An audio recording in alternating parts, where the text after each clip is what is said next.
2 मार्च है, ये तारीख़ी बलोच कल्चर डे को सेलिब्रेट के हवाले से है। मैं अपने तमाम बहन भाइयों को जो आज बलोच कल्चर डे बना रहे हैं मुबारकबाद देता हूँ।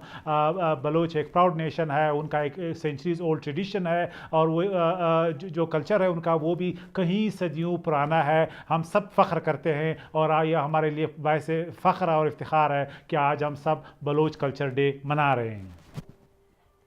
जी बिल्कुल, मैं इत्फ़ाक़ करता हूँ। पाकिस्तान में मुख्तलिफ़ ज़बान बोलने वाले मुख्तलिफ़ एथनिक ग्रुप्स हैं, उनके डिफरेंट कल्चर्स हैं, उनकी ट्रेडिशंस हैं। हम सब को अपने जो भी हमारे कल्चर्स हैं, ट्रेडिशंस हैं, उनको सेलिब्रेट करना चाहिए। जो भी ज़बानें हैं हमें उन्हें प्रिज़र्व करना चाहिए। ये तारीख़ी लिहाज से भी और तहज़ीबी लिहाज से भी हमारा असासा है, और इन सब को मिला के हमारा मुल्क बनता है जिसे हम पाकिस्तान कहते हैं।